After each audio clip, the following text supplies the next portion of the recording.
여러분 안녕하십니까? 중졸사회 16번째 시간입니다. 이 시간부터는 우리가 이제 2시간에 걸쳐서 정치와 관련된 이야기를 한번 해보도록 하겠습니다. 정치라고 하는 것이 무엇인가에 대한 내용들, 신문에서도 많이 보이고 방송에서도 많이 나오는 이야기들인데, 그러한 정치라고 하는 것이 어떠한 의미들을 가지고 있으며 또 어떻게 과거부터 정치는 이루어져 왔는가 하는 내용들을 한번 이 시간부터 차근차근 이야기를 해보도록 할게요. 정치라고 하는 것, 정치가들만 하는 거 아니냐, 그렇게 생각을 하실 수도 있는데, 사실 이제 수업을 듣고 나면 이 정치라고 하는 게 꼭 정치가들의 전유물만은 아니구나 라고 하는 걸 느끼실 수도 있는 그러한 계기가 되지 않을까 하는 생각을 가져봅니다. 자, 그러면 내용부터 한번 살펴보도록 하시죠. 자, 우선 이 정치라고 하는 거는 크게 우리가 좁은 의미, 넓은 의미로 구분을 해서 이야기를 하게 됩니다. 이 좁은 의미에서 정치라고 하는 거는 정치 권력을 획득하고 유지하고 행사하는 과정이다. 우리가 그렇게 얘기를 해요. 이 정치 권력을 우리가 이제 다른 말로 정권이라고 이야기를 하죠. 그래서 정권을 얻고 유지하고 그것을 행사하는 그러한 과정이 바로 이 정치다. 그러니까 우리가 이제 흔히 신문에서 보는 정치들이 바로 이 좁은 의미의 정치라는 이야기입니다. 근데 넓은 의미의 정치라고 하는 거는 이제 거기에만 국한이 된 게 아니라는 거죠. 이 일상생활 속에서 발생하는 여러 가지 문제들을 합리적으로 해결해 나가는 과정. 이게 다 정치라는 겁니다. 그러니까 직장 생활에서 벌어지는 문제라든지 학교에서 친구 간에 벌어지는 다툼이라든지 이런 것들을 합리적으로 해결해 나가는 과정. 그 속에서 발생하는 여러 가지 인간관계의 어떤 메커니즘 이런 것들을 우리가 이제 정치라고 다 이야기를 하는 거죠. 한동안 그 드라마에서 그 직장 생활의 애환을 담은 드라마가 히트를 쳤던 적이 있는데, 거기에서도 굉장히 그 사람들 사이에서 보이지 않게 그 영향을 미치는 것들이, 내가 어떤 상사 밑에 들어가야지 더 잘 될 수 있을까, 더 손해를 좀 덜 볼까, 이런 거 가지고 머리 쓰는 이런 그 두뇌 플레이들이 상당히 많이 보이잖아요. 그런 것들이 다 이제 정치의 한 단면이다, 이렇게 생각을 할 수가 있을 것 같습니다. 자, 그럼 이 같은 정치는 어떠한 기능을 가지고 있느냐 한번 보죠. 일단 사회 변화에 따른 구성원의 다양한 요구를 반영한다. 사회가 변화하면서 구성원들의 요구도 굉장히 다양해지기 시작을 했고, 그러한 것들을 어떻게 반영할 수 있을 것인가 고민하는 것. 이게 이제 정치의 내용이기 때문에 그 구성원들의 다양한 요구를 반영할 수 있다라고 하는 것이 하나의 기능이 되겠습니다. 또 공동체의 문제를 인식하고 해결을 함으로써 사회 발전에 이바지하는 것, 이것이 이제 정치의 또 하나의 기능이 되겠죠. 또 사회의 희소 가치를 배분하고 사회 갈등을 해결한다. 그래서 사회 질서를 유지하고 사회 통합에 이바지하는 것이 정치의 기능이다. 다시 말해서 이 정치라고 하는 것은 여러 사람이 모여있는 사회, 그 사회 공동체가 원만하고 합리적으로 움직이기 위한 일련의 모든 활동들, 이런 것들을 우리가 다 정치라고 이야기한다, 이렇게 생각을 하시면 될 것 같아요. 또 왜 그러면 이 정치라고 하는 것이 이 정치 권력을 유지하고 획득하고 행사하는 과정에 그치지 않고 인간이 살아가는 일상생활의 모든 문제들에 영향을 미치는 것이냐? 그것은 이 개개인의 생활 자체가, 그러니까 딱 그 사람만 봤을 땐 그 사람의 문제이고, 또 그 사람 한 사람의 문제다, 이렇게 생각을 할 수 있는 문제이지만, 이 문제들이 더 나아가서는 사회 전체의 문제이다, 이렇게 생각을 할 수 있다라는 거죠. 왜?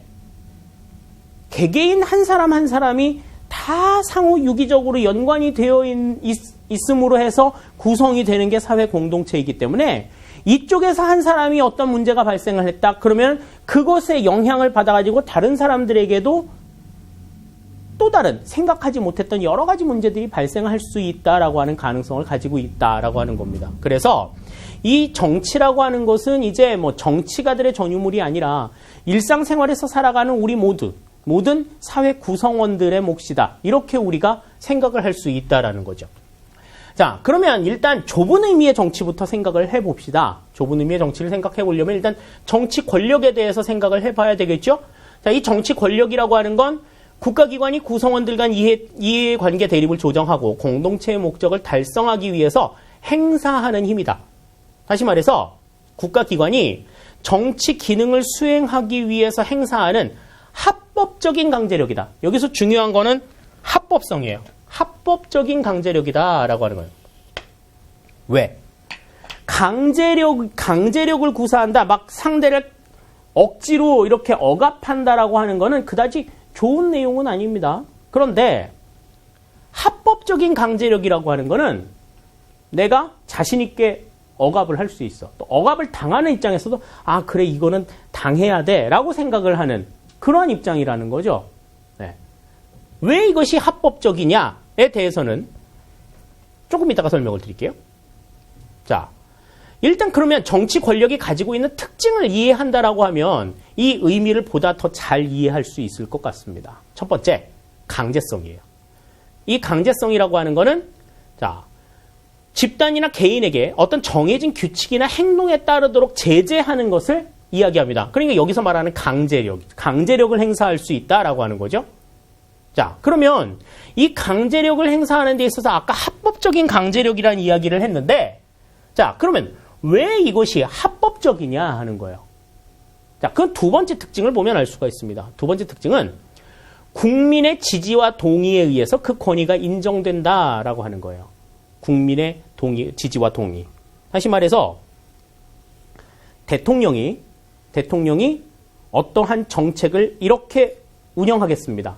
이러한 법을 이렇게 실시하겠습니다.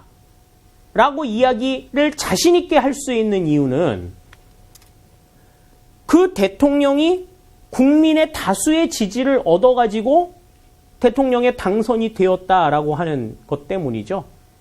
그러한 합법적으로 당신이 대통령 선거에 출마를 해서 국민들의 지지를 얻어가지고 그러한 정치 권력을 행사하게끔 권한을 부여받았기 때문에 자신 있게 이야기할 수 있다라는 겁니다. 그런 거를 만약에 제가 국민들 앞에 딱 서가지고 국민들 앞에 이러한 건 이렇게 해야 됩니다 라고 이야기를 하면 그것이 아무리 옳고 아무리 합리적인 이야기라 하더라도 모든 국민들이 다 이렇게 이야기할 거 아니에요. 네가 뭔데? 그럴 거 아닙니까? 그런데 그것이 비단 좀 합리적이지 않고 그것이 올바른 내용이 설령 아니라 하더라도 국민의 지지와 동의를 얻어가지고 그 권한을 부여받을 권한을 받은 정치가의 입장에서는 그게 설령 국민들의 입장에 틀린 내용이라 하더라도 이야기할 수 있는 이렇게 하겠다라고 결정을 할 수 있는 권한이 있다라는 거죠. 그러한 권한을 국민들로부터 위임을 받았다라고 하는 겁니다. 현대의 민주주의 국가에서는 이 국민의 지지와 동의가 이러한 강제력을 행사할 수 있는 합법적인 근거가 되는 거예요. 그 점을 여러분들이 기억해 두셔야 됩니다. 또 세 번째, 독점성이죠. 이러한 정치 권력은 국가만이 사용할 수 있다. 국가 이외의 다른 집단이 이 정치 권력을 행사할 수가 없다라고 하는 걸 기억해 두셔야 됩니다. 다음, 네 번째, 포괄성이죠. 이 포괄성은 정치 권력을 행사하는 데 있어서는 그 행사 범위가 굉장히 넓다 하는 걸 생각을 해 두셔야 돼요. 다음, 지속성. 이 지속성이라고 하는 건 권력은 잡은 사람이 설사 바뀐다 하더라도 이 정치 권력은 계속해서 존재한다라고 해요. 바톤 터치가 계속된다는 거죠. 그러니까 계속해서 그렇잖아요. 김영삼 대통령 이후에 김대중 대통령 이후에 노무현 대통령 이후에 이명박 대통령 이후에 박근혜 대통령. 이렇게 대통령은 계속해서 바뀌지만 그들이 행사하는 정치 권력은 지속적으로 계속해서 존재하게 된다라고 하는 것. 이러한 것들이 이 정치 권력의 하나의 특징이다. 우리가 이렇게 생각을 할 수가 있습니다. 다시 말해서 지금 이제 우리가 생각할 수 있는 이 정치 권력이라고 하는 것, 특히 현대 민주주의 국가에서는 국민의 지지와 동의에 의해서 합법적으로 부여받은 강제력이다. 이렇게 우리가 이해를 해두시면 쉽게 이해가 될 수 있을 거란 생각이 들어요. 자, 그러면 이 정치 권력이라고 하는 것은 정치 권력 행사를 정당화하기 위한 근거다. 근데 그 근거가 뭐냐 하는 거죠. 그 근거가. 현대민주주의 국가에서는 아까 얘기한 대로 구성원이 합의한 법률에 따라서 선출이 된 국민의 지지와 동의에 의해서 이 합법적으로 부여를 받았다고 했는데 그러면 과거에는 어떠한 특징을 가지고 있었냐? 이 정치 권력이라고 하는 것이. 자, 정치 권력의 원천이나 주체, 이런 것들이 시대에 따라서 굉장히 다양했다라고 하는 거죠. 우선, 자, 정치 권력의 원천이 전통과 문화에 있을 때는 과거부터 쭉 정권은 이렇게 잡아왔어 라고 생각하는 것들이죠. 옛날부터 왕은 저 집안이 계속 해왔다?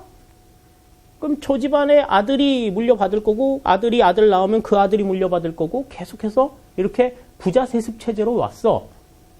그런 것들이 이렇게 관습적으로 내려오는 것을 당연하게 여기는 것이 과거의 상황이었습니다. 이 왕위 세습 같은 것들이 이제 등장을 하는 거죠. 근데 카리스마적인 권력이라고 하는 거는 이런 거예요. 정말 불세출의 영웅이 나타난 거야. 막 어디에도 견줄 수 없는 정말 탁월한 능력을 가진 영도자가 나타난 거죠. 그 사람을 거의 신처럼 받드는 거야. 막 예를 들어서 나폴레옹이나 히틀러 같은 군주들이 그런 거죠. 뭐 그런 사람들이 뭐 이렇게 탁월한 영도력을 바탕으로 해서 그 밑에 백성들에게 정말 추앙과 지지를 받는 그러한 상황일 수도 있고, 또 이 지도자들이 정말 엄청난 무력을 행사해가지고 이 왕이라고 하면은 얼굴도 제대로 못 들고 쳐다보게끔 만드는 그러한 정말 신적인 권위를 가진 사람들이 또 등장을 하게 되는 경우들이 있습니다. 정치 권력에 있어서. 그래서 개인의 어떤 탁월한 능력, 개인의 탁월한 능력도 능력이지만 사람들이 그 사람을 정말 맹신하지 않으면 안 되게끔 만드는 분위기들이 이런 카리스마적인 권력을 만들어냈다라고 하는 거죠. 근데 또 합법적인 권력이라고 하는 건 구성원이 합의한 법률에 의해서 나온, 오늘날의 이제 정당성을 얻은 선출된 대표자들은 이런 합법적인 권력에 의해서 나온 사람들이다. 이렇게 생각을 할 수 있을 겁니다. 자, 그러면 시대별로 한번 보시죠. 원시 부족 사회에는 아까 얘기한 전통적인 권력이 주류를 이루었던 시대예요. 그래서 전통이나 관습에 의해서 부족장이 권력의 주체가 됩니다. 그래서 전통과 관습에 의해서 부족장이 권위를 부여받아서 혈통 중심으로 부족 공동체를 운영했다. 이렇게 우리가 생각할 수가 있겠죠. 다음에 절대 왕정 사회에서는 신으로부터 부여받은 왕의 절대 권력을 바탕으로 해서 왕이 이제 권력의 주체가 됩니다. 이때에 이제 등장한 사상이 바로 여기 나오는 왕권 신수설이죠. 왕의 권력은 신에 의해서 주어졌다라고 하는 뜻이에요. 그래서 왕이 절대 권력을 행사하고 시민은 왕의 권력에 복종한다. 여기서 왕이라고 하는 거는 그 권력을 부여해준 신과 동급이야. 그러니까 이거는 이제 카리스마적인 권력의 산물이라고 볼 수가 있는 거죠. 그러니까 왕을 왕으로서 대하는 게 아니라 왕을 신처럼 대하는 거죠. 그러한 모습인 거고. 다음, 근대 사회에서는 시민의 동의와 합의에 의해서 권력이 나타나고 시민이 권력의 주체가 된다. 그러니까 절대 다수인 시민이 권력의 주체가 된다. 그래서 사회 계약설과 국민 주권설이 보편화되면서 시민이 정치 권력의 원천이자 주체로 등장하게 된다. 이렇게 되면서 이제 어떻게 된다는 거예요. 시민들이 정치의 전면에 나서게 되고 또 그들에게 정치 권력을 위임받아서 정치가들이 정치를 하게 된다라고 하는 겁니다. 이때 이 정치 권력에 대한 시민의 역할을 보게 되면 일단 정치 권력의 원천을 인식해야 하고, 자, 원천, 시민의 동의와 합의에 의해서 정치 권력이 나왔다라고 하는 것을 인식해야 되고, 두 번째, 그 정치 권력을 제대로 행사하고 있느냐, 시민들의 뜻에 맞춰가지고 만들어내고 있느냐에 대해서 항상 감시하고 비판하는 행동들이 있어야 된다. 또 정치에 적극적으로 참여하는 자세, 이런 것이 있어야 된다라고 하는 거죠. 예를 들어서 이런 게 있습니다. 아이들을 보육하는데 이렇게 뭐 무상보육, 또 뭐 학교에서 아이들 급식을 하는데 무상급식 같은 거를 해야 된다. 뭐 이런 걸 가지고 정치권에서 상당히 선거 때마다 이슈가 됩니다. 뭐 대통령 선거에서도 뭐 그 얘기가 나왔었고, 국회의원 선거에서도 그 얘기가 나왔었고. 그런데 이게요, 정치인들의 선거 공약으로 나왔을 경우에는 이게 지켜질 가능성보다 지켜지지 않을 가능성이 더 높습니다. 또 지켜진다 하더라도 그게 국민들 모두의 이해관계를 충족시킨다라고 하는 건 기대하기 어려워요. 왜냐? 각각이 살고 있는 여건이 다르고 상황이 다르기 때문에 같은 이슈를 가지고 이야기를 한다고 하더라도 이해관계가 전혀 다르거든요. 그렇다라고 하면 자, 어떻게 해야 되느냐? 정치에 적극 참여하는 시민들의 모습이 있어야 된다라고 하는 겁니다. 무상보육을 해야 돼요? 무상급식을 해야 돼요? 그럼 무상보육을 위해서 시민들이 어떻게 움직여야 되느냐? 시민들이 이러이러한 제도가 필요해요 라고 움직일 수 있어야 됩니다. 왜? 우리 보육을 하는 데 있어서 집안에서 전업주부들이 이렇게 그 아이들을 본다라고 하는 건 굉장히 힘든 일 중에 하나잖아요. 물론 그것이 가장 이상적이고 바람직한 일이기는 합니다만은 요즘의 사회가 어디 부모들을 그렇게 내버려 둡니까? 특히 직업전선에 있는 부모들의 경우에는 정말 이루 말할 수 없는 고통이죠. 그래서 별도의 보육시설을 운영을 해야 된다. 그러면 보육시설을 운영을 하고 운영하는 데에 있어서 정부가 지원을 해줘야 될 겁니다. 그런데 그 운영을 하는 데 있어서 어떻게 운영을 하는 것이 이 부모들의 입장에서 합리적이고 납득이 된다라고 하는 걸 파악을 할 수 있어야 돼요. 정치를 하는 사람들은. 그리고 그런 것들이 파악이 가능하게끔 학부모들도 그러한 것들이 필요하다라는 의사표현들을 해줘야 됩니다. 당연히 이거 이래야 되는 거 아니야? 이렇게 얘기해가지고 곤란해요. 마치 뭐 연애할 때, 여자친구는 아무 말도 안 하는데 남자친구가 여자친구의 마음을 꿰뚫어가지고 알아서 이것도 해주고 저것도 해주고 이런 건 그건 연애할 때나 하는 얘기고 정치에서는 이거는 공정한 일이 될 수가 없는 거죠. 뭐 요즘에 그 이슈들을 보시면은 그 아동 학대에 대한 문제들이 굉장히 많잖아요. 그죠? 그러면 보육시설에서 아이를 보육할 때에 이러이러한 점들을 부모들은 신경을 쓴다라고 하는 걸 알게끔 해줘야 된다라는 겁니다. 부모들이 알게끔 해줘야 된다라는 거죠. 그냥 맡겨놓고 그냥 뭐 애들이니까 뭐 내 마음처럼 해주겠지 이렇게 방임해가지고는 안 된다라는 거예요. 물론 그렇게 했어도 아이들을 정말 사랑으로 다스려야죠. 하지만 그게 그렇지 않다라는 겁니다. 이 보육의 문제는 어떤 문제예요? 굉장히 민감한 문제 아닙니까? 내 자식의 자식을 케어를 해도 어떠다가 잘못해가지고 뭐 이렇게 상처라도 나면은 욕먹는 게 보육이에요. 그죠? 시부모님, 친정 부모님들이 애 봐주다가도, 그 애 잘못해가지고 어떻게 조금이라도 다치거나 그러면은, 자녀들한테 싫은 소리 듣는 게 보육이란 말입니다. 하물며. 생판 모르는 남한테 맡기는 건데, 부모들이 조금 더 신경 써야죠. 그리고 그게 자기 자식인데, 성의를 보여야죠.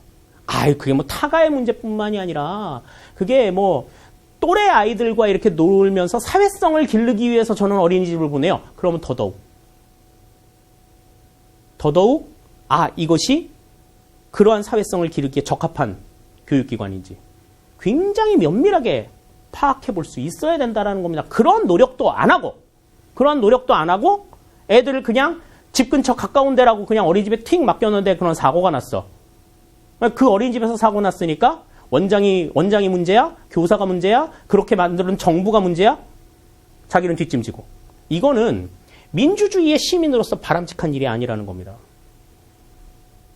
그러니까 그러한 정책들에 대해서 필요한 것이 무엇인가? 우리 부모들은 이러이러한 게 필요해요. 이런 상황에서는 이런 게 있어야 됩니다. 얘기 적극적으로 할 수 있어야 돼요.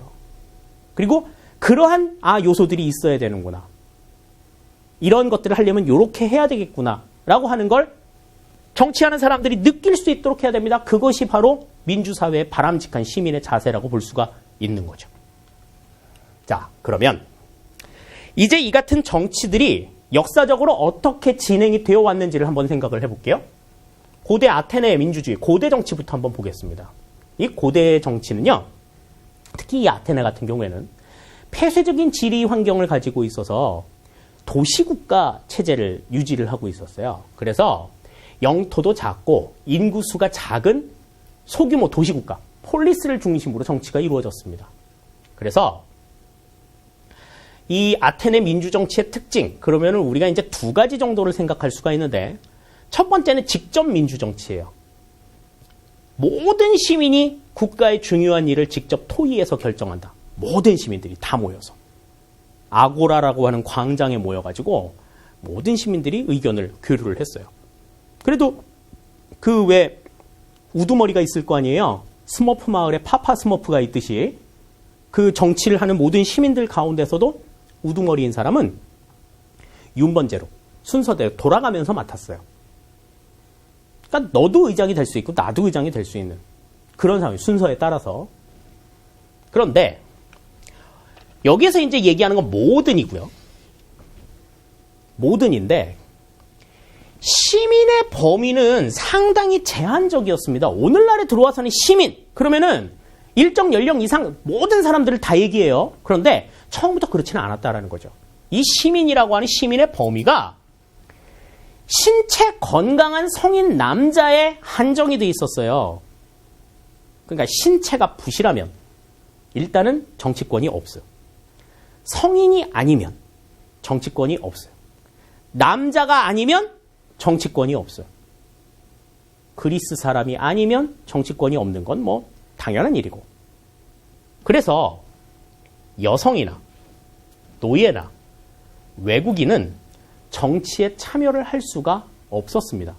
그래서 제한적인 민주정치다 이렇게 이야기를. 그러니까 시민의 범위는 제한적이었다. 모든 시민이 정치에 참여를 할 수는 있었는데 그 정치에 참여할 수 있는 시민의 범위는 제한적이었다라고 하는 것이 고대 정치, 고대 아테네 민주정치의 특징이다. 우리가 이렇게 생각을 할 수 있어요.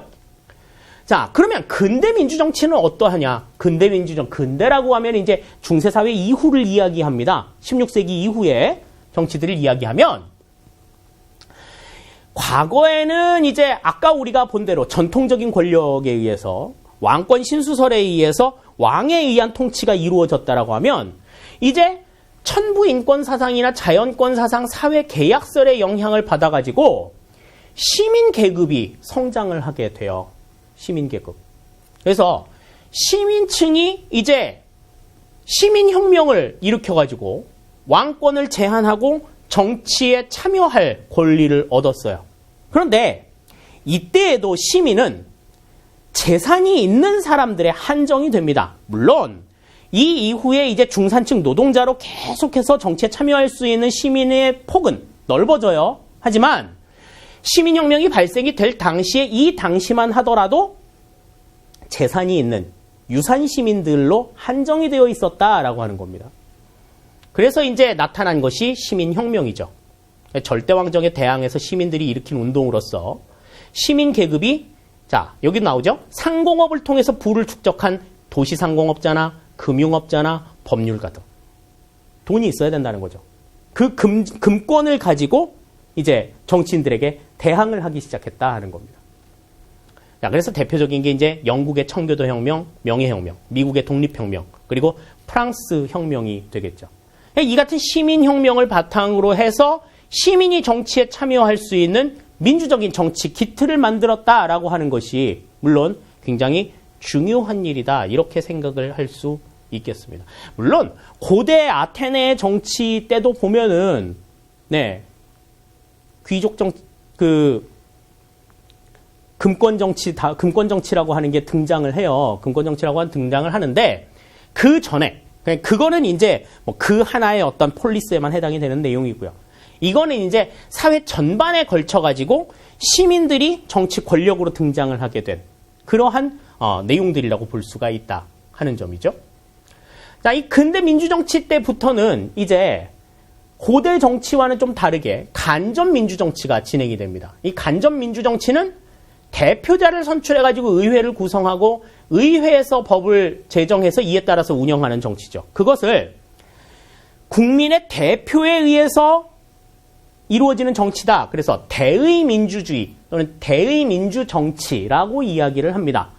대표에 의해서 정치가 이루어진다라고 하는 것.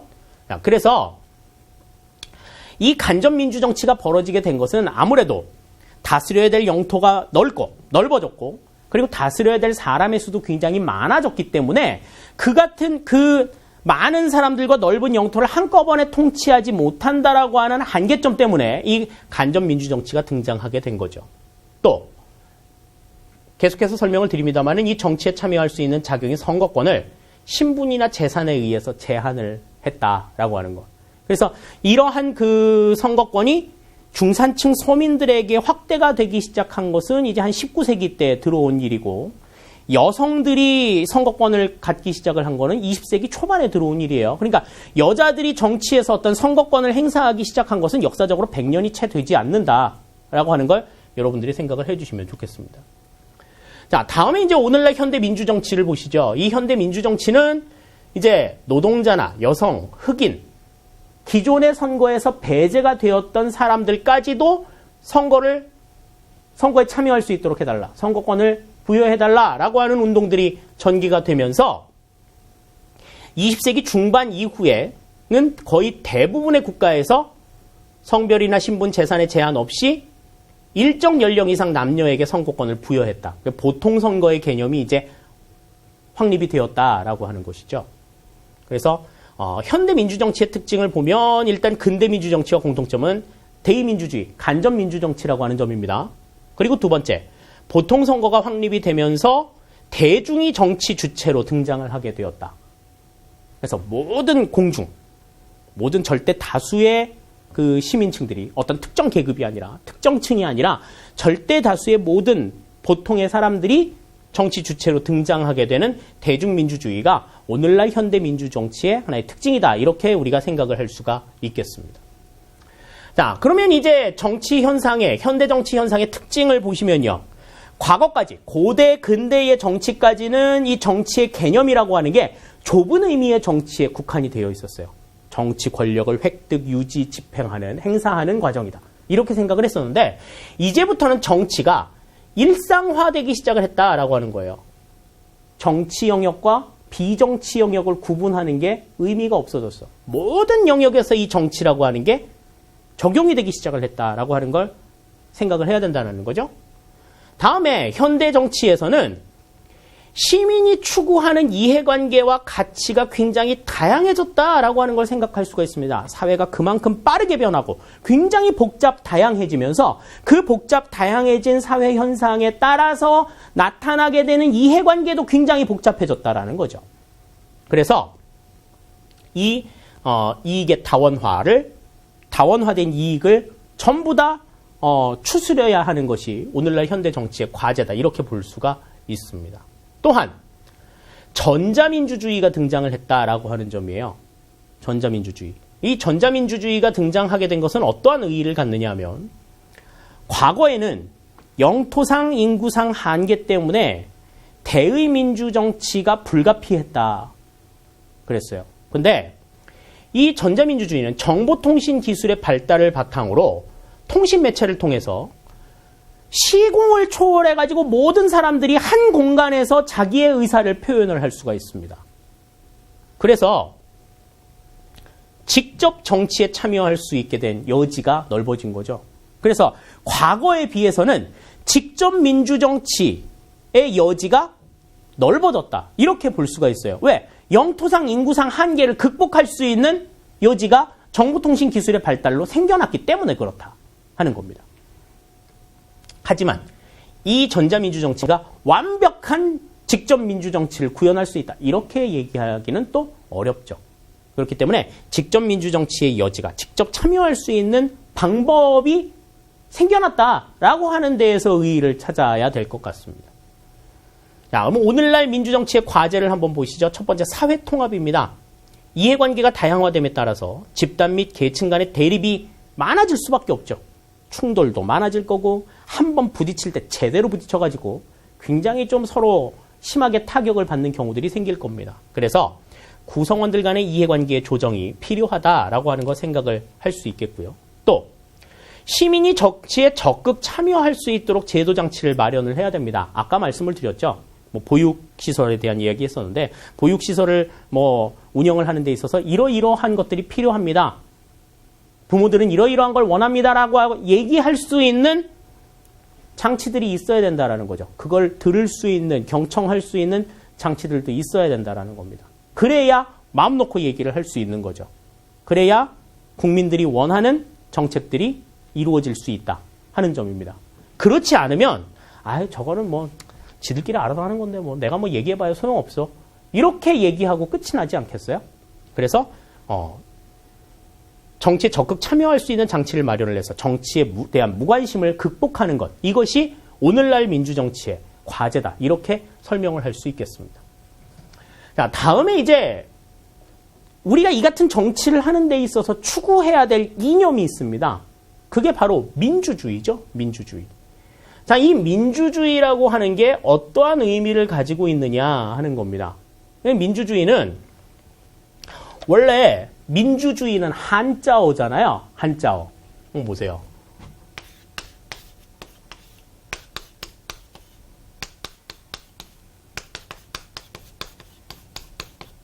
잘난 척 좀 해봤습니다. 자, 한자로 적었을 때 민주주의는 이렇게 표현을 해요. 그런데 여기에서 민주주의라고 하는 것은 민주, 백성이 주인이 되는, 주의라고 하는 건 이거는 사상을 얘기하는 거죠. 그러니까 백성이 주인이 되는 거야.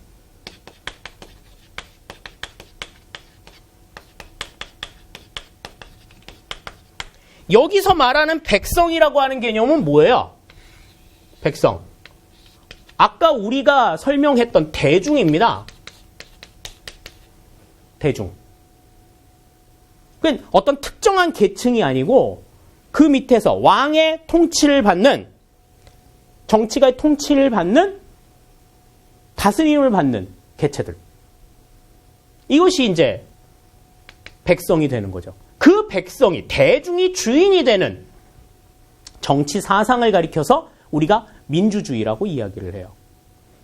자, 그래서 한자어로 설명을 했을 때는 우리가 이렇게 이야기를 할 수가 있습니다. 동양의 사상이라고 이야기를 하죠. 그런데 이 민주주의라고 하는 것을 서양에서는 어떻게 이해하느냐 하는 겁니다.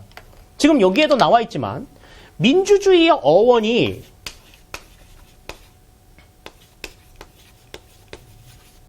자, 디모크라시예요. 디모크라시. 자, 이 디모크라시라고 하는 영어는 지금 여기도 나와 있지만 그리스어로 데모스라고 하는 말과 크라티아 또는 뭐 크라토스라고 이야기합니다. 합성어예요. 데모스와 크라토스의 합성어다. 근데 여기서 데모스라고 하는 건 아까 얘기한 백성이에요. 민중. 절대 다수를 이야기합니다. 대중을 의미해요. 그리고 여기에 이제 크라티아, 크라토스라고 하는 이야기는 권력을 이야기해요. 권력. 또는 그 권력을 가지고 행사하는 지배. 이것을 이야기합니다. 주인이 모든 권력을 가지고 지배를 하겠죠. 따라서 민주주의에 대한 어원적인 의미는 동양이나 서양이나 차이가 없다. 우리 이렇게 이야기를 할 수가 있어요. 똑같은 이야기가 될 수가 있겠습니다. 그런데 이 민주주의라고 하는 것도 과거에는 그냥 이거는 정치 이념으로 한정이 되어 있었어요. 그냥 정치를 하는 데 있어서 백성이 주인이 되는 정치. 일반 대중이 권력을 가지고 지배하는 이런 통치체제. 그런데 오늘날의 민주주의라고 하는 건 정치 영역에 국한되는 게 아니라 생활 양식. 그러니까 생활의 모든 상황에서 민주주의는 이야기되는 거예요. 왜? 예전에 저 되게 어렸을 때요. 어렸을 때 드라마 중에 그 드라마 중에 되게 아버지가 가부장적인 그런 집 얘기가 나오는 드라마가 있었어요. 그러면은 이 아버지는 정말 눈빛만 탁 이렇게 눈만 딱 이렇게 치켜떠도 모든 가족들이 깨갱합니다. 예.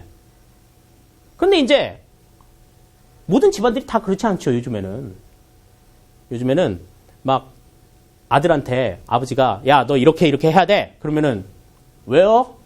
그러잖아. 애들이 말 안 들어요. 거기에 대한 합당한 이유가 있어야 돼. 합당한 이유가 있다 하더라도 내가 싫으면 안 해, 또 애들은, 요즘 애들은. 그러면 이제 어떻게 합니까? 그걸 계속 얘기해가지고 설득하고 이해를 시키고 반드시 그거 해야 된다라고 얼르고 달래고 뭐 별짓을 다 하잖아요. 그럼 결국 애들이 아이씨 뭐 이러면서도 하게끔 만드는, 그게 다 정치 아니에요. 주체가 이제 누가 되는 거예요? 옛날에는 그 눈만 탁 치켜떠도 그렇게 막 깨갱하는 그런 상황에서는 아버지가 모든 권력을 다 가지고 있었어요. 아버지가 주인이었어, 집에. 근데 이제 막 애들이 말 안 듣고 막 그러면은 이제 얼르고 달래고 그러는 거는 이제 주권이 누구한테 있다는 거야? 아이들한테 있다는 거죠. 가족 구성원들 모두에게 있다는 얘기입니다. 자, 그래서 이제는 이 민주주의라고 하는 것이 하나의 정치 형태로서만 존재하는 것이 아니라 생활 전반의 생활 양식으로서 등장하게 된다라고 하는 거죠. 근데 되게 좋은 얘기 같잖아요. 좋은 얘기 같은데, 물론 좋은 얘기입니다. 그런데 이 민주주의라고 하는 게 딱 좋은 것만 있는 건 아니에요. 이게 모든 사회의 내용이 다 그래요. 모든 사회의 내용이 이렇게 100% 좋은 거, 또 100% 나쁜 건 없어요. 좋은 게 있으면 좋은 게 있는 것만큼 단점도 있습니다. 또 단점이 있다. 그러면 그만큼 또 좋은 점도 있어요. 그러니까 사람도 마찬가지잖아요. 아우, 쟤는 왜 저래? 막 그렇게 생각이 되는 사람이 있다 하더라도 그 사람도 그 사람 나름대로의 장점이 분명히 있다라고 하는 겁니다. 그러니까 만약에 뭐 친구를 만난다든지 아니면은 뭐 직장에서 뭐 상하 관계를 유지한다든지 그럴 때 그 사람의 단점이 먼저 보일 수가 있어요.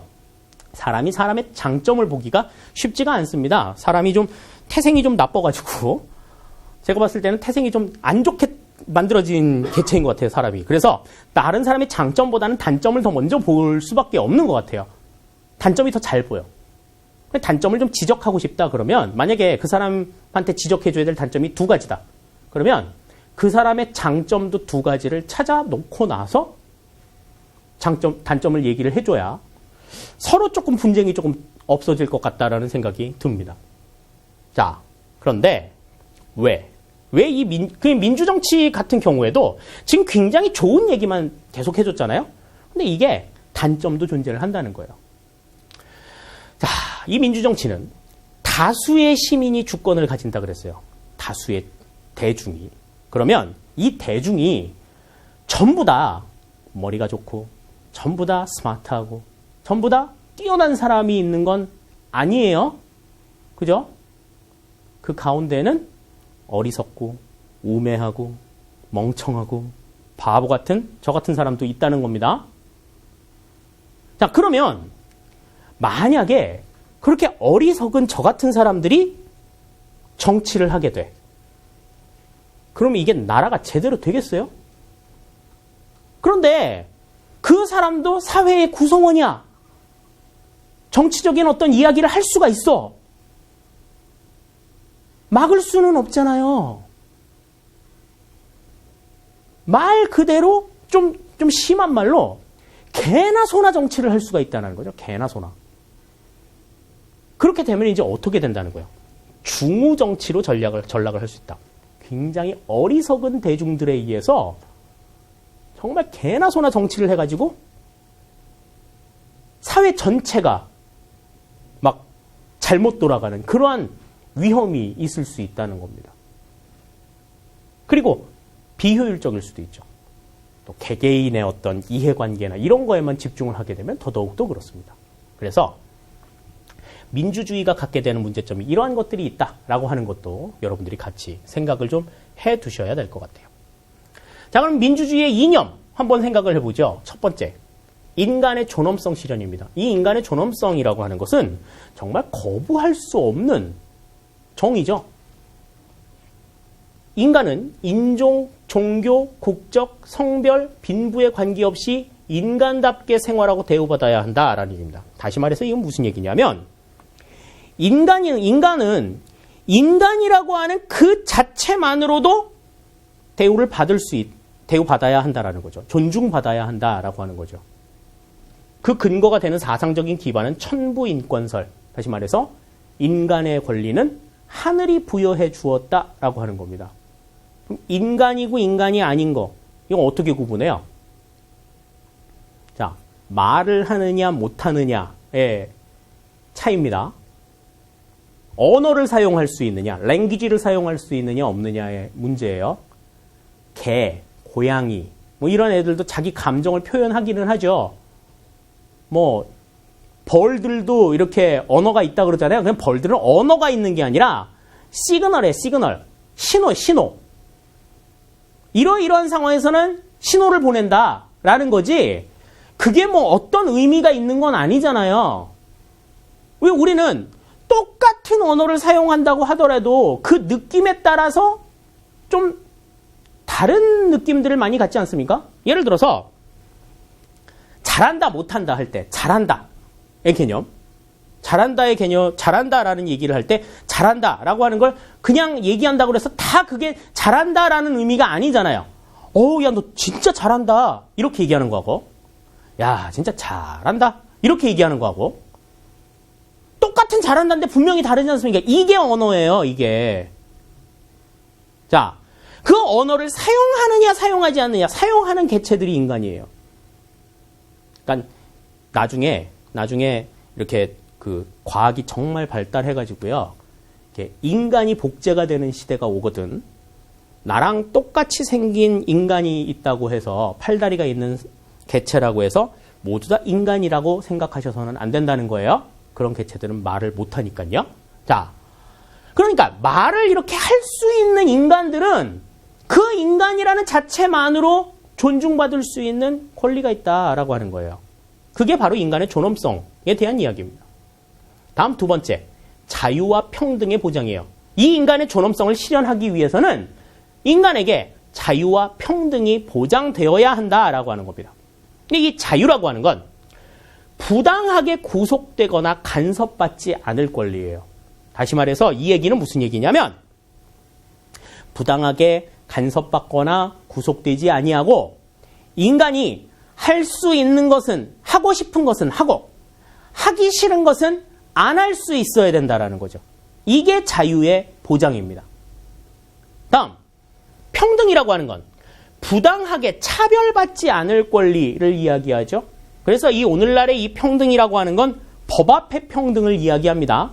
그리고 이 평등은 능력에 따른 차별을 허용해요.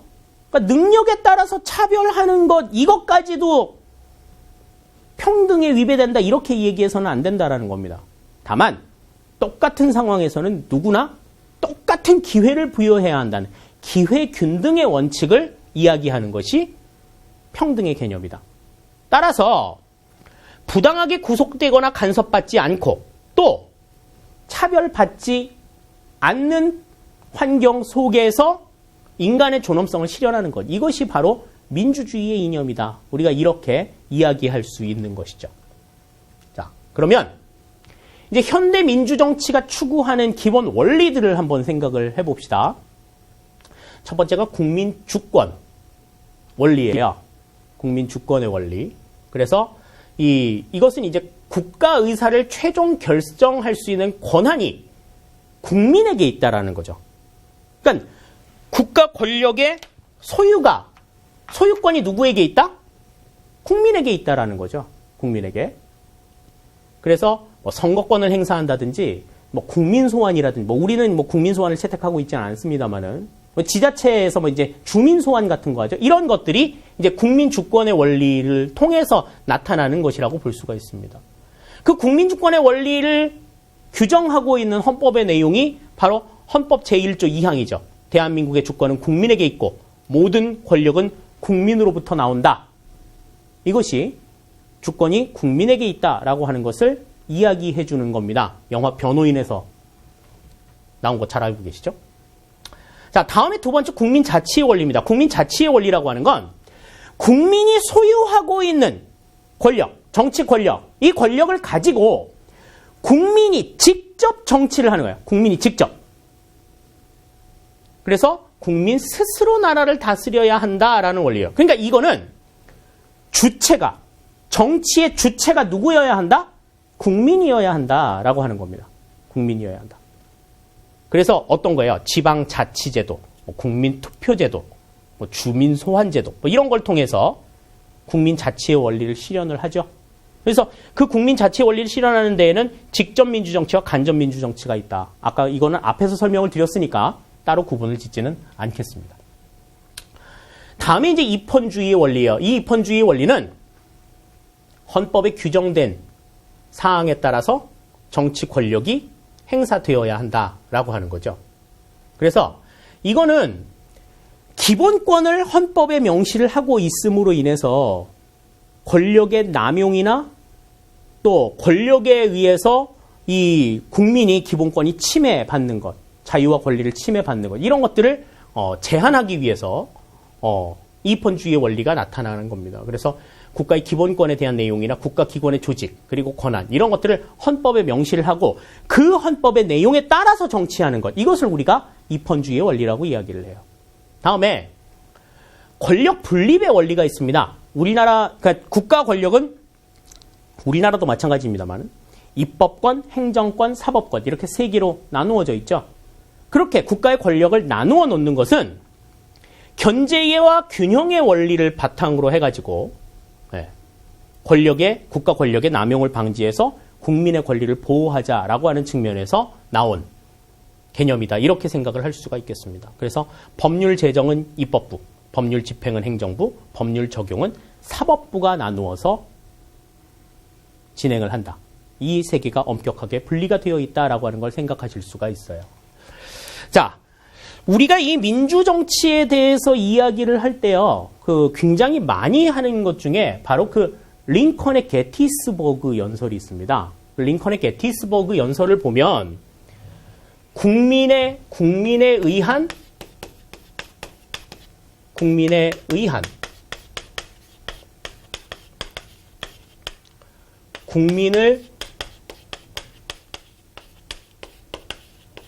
위한 정부 또는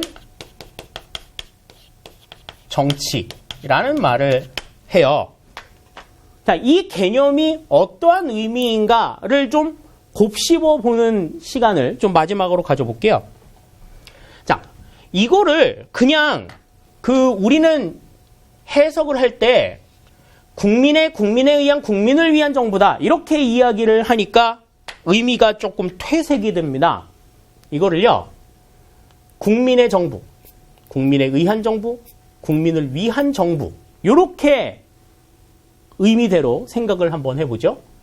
자, 일단 이 국민의 정부라고 하는 거는 국민의 정부, 우리나라 김대중 정부 때 국민의 정부라고 얘기를 했었는데, 자, 이 국민의 정부라고 하는 거는 뭐를 나타내는 겁니까? 이거는 주권 자체가 국민에게 있다라는 거죠.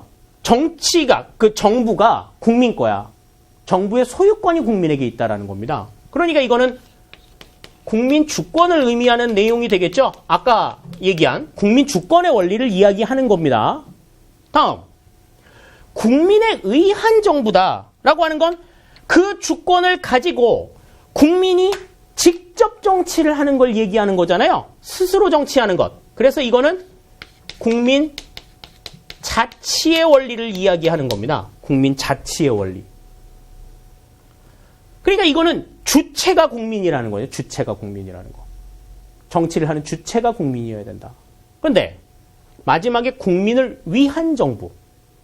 국민을 위한 정부라고 하는 건 정치를 누구를 위해서 해야 되느냐? 자, 누구를 위하여 종을 울리나? 영화도 있었는데 누구를 위해서 정치를 해야 되느냐? 그것도 국민을 위해서 해야 된다라는 거죠. 그래서 우리는 이제 국민 복지의 개념이다. 이렇게 이야기를 합니다. 그러니까 주권을 가지고 있는 것도 국민이고, 그 주권을 가지고 주도적으로 정치를 해야 되는 정치의 주체도 국민이고, 그 주체인 국민이 정치를 해가지고 혜택을 받게 되는 정치의 객체도 국민이어야 한다라고 하는 것이 민주주의를 설명하는 가장 명료한 명제라고 우리가 생각을 할 수가 있어요. 이 내용들을 여러분들이 좀 잘 이해를 해두시면 민주주의에 대해서 보다 조금 더 잘 이해를 하게 되지 않을까 생각이 듭니다.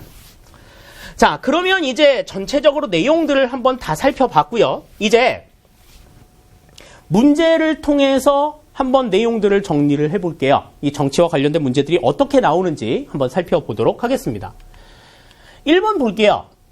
정치 기능 중 개인 차원에 해당하는 것은 그랬습니다. 정치가 개인 차원에서 어떠한 의미를 갖느냐, 어떠한 기능을 갖느냐 하는 건데, 1번 삶의 질을 향상시킨다.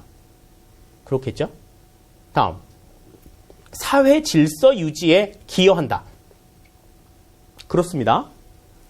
희소 자원 배분 원칙을 제공한다. 이것도 맞는 얘기가 되겠죠? 그러면 이제 4번이 틀린 얘기 같은데, 이해 조정 관계에서 국익을 우선시한다. 그랬는데, 물론 그런 경우들이 있을 수 있어요. 이해관계를 조정하는 가운데에서 국가의 이익과 개인의 이익이 상충을 하게 되는 경우가 있습니다. 그런데 이때에는 국가의 이익이나 개인의 이익 어느 하나도 우선시해가지고 국가의 이익이 우선이 되어야 되니까 개인의 이익은 희생하시오. 개인의 이익이 우선이어야 하니까 국가가 양보하시오. 이렇게 얘기할 수 없어요. 이거는 서로 절충을 해야 되는 그러한 부분들입니다. 개인이 양보해야 될 때도 있고 국가가 양보를 해야 될 때도 있겠죠. 그러나 그것은 국가와 국민들 사이에 충분한 소통을 통해서 결정이 되어야 하는 것이다. 이러한 것이죠. 그래서 여기서는 개인 차원에 해당이 되는 것은 삶의 질을 향상시킨다. 요겁니다. 나머지 이 두 번째, 세 번째의 내용은 전체적으로 사회적인 측면의 내용이 되겠죠. 개인적인 의미라기보다는. 그리고 이해조정 관계에서 국익을 우선시한다라고 하는 거는 정치의 기능 가운데서 그렇게 바람직한 기능이라고 보기는 어려워요. 특히 민주주의 국가에서는 더더욱 그렇습니다. 그래서 여기서는 1번이 정답이다 하는 것 알 수 있겠습니다. 다음 2번입니다. 다음 제도들에서 공통으로 알 수 있는 정치 기능으로 가장 적절한 것은 그랬습니다. 자, 제도를 보시면 국민건강보험제도 운영, 두 번째 최저임금 보장 및 의무화, 세 번째 다양한 출산 지원 정책 및 보육료 지원 사업 실시 그랬습니다. 이거는 지금 그 여러 가지 복지 제도를 지금 이야기하고 있죠. 그럼 이 복지 제도가 어떤 기능을 하느냐? 첫 번째, 삶의 질 향상에 기여한다. 맞는 얘기죠. 그죠? 법을 통해서 사회 정의를 실현한다. 이거는 사회 정의 실현하고는 조금 다른 이야기 같아요. 정의를 실현한다라고 하는 건 옳은 것은 옳은 것, 그른 것은 그른 것이라고 이야기하는 이게 정의죠. 그리고 마땅히 받아야 할 것을 받는 것. 뭐 이건데 정의 실현의 문제는 아닌 것 같고, 사회 질서를 유지하고 안정화시킨다. 그럼 이러한 제도가 없으면 굉장히 무질서해지나요? 그런 건 아니거든요. 갈등을 최소화하여 사회 통합에 기여한다. 이건 갈등 해소의 문제는 아니죠. 보다 모든 국민들이 보다 더 안락한 삶, 편안한 삶, 이런 것들을 영위하기 위해서 국가가 제공해주는 제도들입니다. 그렇기 때문에 여기서는 1번이 정답이다 하는 것을 우리가 생각할 수가 있겠어요. 다음 3번입니다. 정치 권력을 행사하는 사례로 적절하지 않은 것은 그랬습니다. 자, 어떤 게 있을까요? 첫 번째, 사건 현장을 수사하는 형사. 이거는 공권력이죠. 공권력을 행사하는 거죠. 그러니까 이 국가로부터 그 권한을 받아가지고 행사를 하는 거니까 정당한 정치 권력이라고 볼 수가 있어요. 두 번째, 음주운전을 단속하는 교통경찰관. 교통경찰관이 음주운전을 단속하는 것도 도로교통법에 의해서 합법적으로 행사하는 거죠. 술 마시고 운전하시면 안 돼요 라고 강제할 수 있는 거는 그 법에 의해서 규정이 되어 있기 때문에 그렇습니다. 다음 3번. 임금 인상을 요구하기 위해 모인 근로자. 근데 이 임금 인상을 요구한다라고 하는 게 항상 합법적이라고만 볼 수는 없죠. 물론 노동조합이 결성이 돼가지고 부당하게 무슨 뭐 과하게 일을 하고서 그 대가를 주지 않았을 때에는 사용자에게 거기에 대한 임금을 주시오라고 요청을 할 수는 있지만 그렇다고 해서 모든 임금 인상이 다 뭐 합법적인 그러한 정당성을 가지고 있다라고 보기는 어려워요. 네. 그렇기 때문에 이거는 정치 권력을 행사하는 사례로 적절하다라고 보기는 어렵고요. 세금 체납자에게 독촉장을 발송하는 국세청. 국세청이 세금 체납자한테 독촉장을 보내는 거는 국민의 의무로서 납세의 의무가 규정이 되어 있잖아요. 그 같은 법률의 정당성에 근거해가지고 주는 거기 때문에 여기에서는 3번이 올바른 정치 권력의 행사라고 보기 어렵다. 이렇게 생각을 할 수가 있겠습니다. 전부 다 법적인 근거를 바탕으로 해서 권력이 행사가 되는 것이다 라고 생각을 하셔야 된다라는 거죠. 정답이 그래서 여기서는 3번이 됩니다. 4번입니다. 고대 아테네 민주정치에 대한 설명으로 옳은 것은 그랬어요. 1번 시민의 자격을 제한하였다. 제한민주정치라고 말씀을 드렸죠. 다음 두 번째 시민의 대표가 정치에 참여하였다. 이거는 간접민주정치인데 아테네 민주정치는 직접민주정치라고 말씀을 드렸습니다. 대중이 정치 참여 주체가 되었다. 이건 시민혁명 이후의 이야기가 되겠죠. 공화정 체제가 수립되었다. 이거는 아테네 민주정치가 아니라 로마의 정치체제다. 우리가 이렇게 생각할 수가 있겠습니다. 따라서 4번의 정답은 1번이 정답이다. 그러니까 아테네 민주정치의 특징은 직접민주정치 그리고 제한민주정치다라고 하는 걸 여러분들이 생각해 주시면 되겠네요. 다음 5번입니다. 다음 제도에 부합하는 고대 아테네 민주정치의 특징은 그랬어요. 첫 번째, 추천제를 운영하여 공직자를 선출하였다. 두 번째, 윤번제를 통해 모든 시민이 돌아가면서 일생에 한 번씩 공직을 담당하도록 하였다. 아까도 설명을 드렸지만 이건 지금 뭐에 대한 설명입니까? 그렇죠? 직접민주정치에 대한 설명이죠. 직접민주주의. 정답이 그래서 여기서는 3번이 정답이다 하는 걸 알 수가 있겠습니다. 대의민주주의와 간접민주주의는 의미가 비슷한 거, 똑같은 거다. 이렇게 여러분들이 생각을 해주시면 되겠네요. 정답 그래서 3번이 되겠고요. 6번 봅니다. 근대민주정치의 특징으로 옳은 것은 그랬어요. 자, 1번. 시민의 자격 제한이 소멸되었다. 그렇지는 않아요.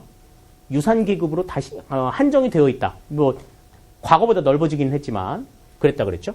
시민에 의한 직접민주정치가 실시되었다. 이때부터는 간접민주정치가 실시되었다 그랬습니다. 선거권은 재산과 신분에 관계없이 부여되었다. 이거 보통선거에 대한 얘기죠. 이 보통선거는 현대민주정치에 와서 확립이 되었다 그랬고요. 대표자를 통해 정치에 간접 참여하였다. 여기서는 4번이 옳은 내용이다. 이렇게 볼 수가 있겠습니다. 다음 7번입니다. 다음 사건들을 통해 얻은 결과는 그랬어요. 프랑스 2월 혁명, 영국의 차티스트 운동. 이거는 공통적으로 중산층 노동자들의 선거권, 선거 참여를 보장해달라라고 하는 움직임이죠. 전부 다. 그래서 자, 이걸 통해서 이제 중산층 노동자들의 선거권이 보장이 되었습니다. 그렇게 되면 보통 선거권이 확립되었다. 맞는 얘기죠? 그죠? 자, 직접 민주주의가 실현되었다. 이건 아니죠. 시민의 정치 참여가 제한된 게 아니라 제한되었던 제한의 폭이 더 완화되는 겁니다. 다음, 신분과, 오타가 났네요. 자, 신분과 재산에 따라 참정권을 차등 부여하였다. 차등 부여했기 때문에 이러한 것들이 나와서 모두가 정치에 참여할 수 있도록 해달라라고 요청을 한 거 아니겠어요? 그렇기 때문에 7번의 정답은 1번, 보통 선거권이 확립이 되었다라고 하는 내용이 되겠습니다. 다음 8번입니다. 현대민주정치에서 나타나는 현상과 거리가 먼 것은 그랬어요. 자, 1번, 시민의 정치 참여 방법이 다양화되었다. 자, 다양화되죠. 다음 두 번째, 정보통신 기술에 의해 직접 민주정치가 확립되었다. 그랬는데 아까 설명을 드렸어요. 정보통신 기술에 의해서 직접 민주정치를 할 수 있게 된 여지가 생긴 건 맞지만 그렇다고 해서 완벽한 직접 민주정치가 이루어진다라고 보기는 어렵다라고 말씀을 드렸잖아요. 그러니까 지금 여기서 직접 민주정치가 확립되었다라고 이야기를 하기는 조금 어려울 것 같은데, 자, 3번 볼까요? 사회가 복잡해지면서 시민의 이해관계도 다양화되었다. 맞는 얘기죠? 4번, 정치가 경제, 문화 등 사회 전 영역에 걸쳐 일상화되었다. 예, 이제 그 정치라고 하는 것이 그 정치 권력, 좁은 의미에만 한정되지 않는다. 보다 넓은 의미로 확대되었다라고 말씀을 드렸잖아요. 그렇기 때문에 8번의 정답은 2번이 여기서는 틀린 내용이 되겠습니다. 그러니까 정보통신 기술에 의해서 직접 민주정치 여지가 생긴 건 맞지만 그렇다고 해서 그걸 가지고 직접 민주정치를 할 수 있는 건 아니다. 라고 하는 것 다시 한번 기억해 두시길 바랄게요. 9번입니다. 민주주의에 대한 설명으로 옳지 않은 것은 그랬어요. 첫 번째, 민중의 지배라는 뜻이다. 그렇죠? 국민이 국가의 주인이 되는 정치 형태이다. 그렇습니다. 어원적으로 봤을 때 다 그렇죠? 시민의 자유와 권리가 보장되는 자, 정치 형태이다. 자, 오늘날에는 생활 양식으로까지 그 의미가 확대되었다. 자, 제가 조금 헷갈렸던 것 같아요. 정답이 전부 다인 것 같아? 내가 지금 뭘 잘못 봤을까요? 자, 첫 번째부터 보죠. 민중의 지배라는 의미이다. 아까 데모스와 크라토스의 합성어라고 얘기했었잖아요. 대중과 권력. 그러니까 민중의 지배라는 의미다. 맞는 얘기입니다. 두 번째. 국민이 국가의 주인이 되는 정치 형태이다. 그랬는데, 자, 국민 주권의 개념을 이야기했었습니다. 그 국민 주권의 개념을 얘기할 때, 그건 뭐였어요? 뭐가 국민이 주인이라고 얘기했었죠? 그거는 정치 권력, 다시 말해서 주권이 누구에게 있다? 국민에게 있다라는 의미였어요. 그죠? 근데 지금 여기서 뭐라고 얘기해? 국가의 주인이 누구라고? 국민이라는 얘기야. 국가의 주인이 국민이라는 이야기하고 국가를 다스릴 수 있는 권한이 주권이 국민이라는 거하고 이거는 전혀 다른 개념이에요. 여기서는 지금 2번이 틀린 내용인 것 같습니다. 네, 정답이 그래서 여기서 2번이 돼요. 시민의 자유와 권리가 보장이 되는 정치체제이다. 그래서 입헌주의가 행사가 되는 거고 오늘날은 생활 양식으로까지 의미가 확대가 되었다. 말씀을 드렸었죠. 그러니까 국가의 주인이 누구냐? 주권이 누구에게 있느냐? 그러니까 정치 권력의 주인이 누구냐? 이 개념은 전혀 다른 개념이다. 속지 마셔야 된다는 거. 아시겠죠? 그건 분명하게 여러분들이 구분을 해주셔야 됩니다. 다음 10번입니다. 다음 설명과 관련된 민주주의의 이념은 그랬습니다. 민주주의의 근본 이념이다. 이거 뭐라 그랬어요? 딱 먼저 떠오르는 개념 생각하셔야 된다 그랬죠. 인간은 인종, 민족, 신분, 성별, 재산 등을 이유로 차별받지 않고 그 자체로 존중받아야 한다. 인간이라는 그 자체로 존중을 받아야 한다라고 하는 게 뭐에 대한 얘기라 그랬어요? 이게 바로 인간의 존엄성 실현이다라고 말씀을 드리지 않았습니까? 따라서 자유평등 파괴 인간의 존엄성 중에서 4번 인간의 존엄성이 정답이 된다라고 하는 겁니다. 자, 이렇게 해서 이제 우리가 정치의 기본적인 내용들을 살펴봤습니다. 이게 정치의 굉장히 기본적인 내용이고 정말 딱 떨어지는 내용들이기 때문에 여러분들이 반드시 이 내용들은 좀 정치를 이해하는 데 있어서 반드시 이해해 두시기를 당부를 드리겠습니다. 예, 철저한 복습 당부를 드릴게요. 수고하셨습니다. 감사합니다.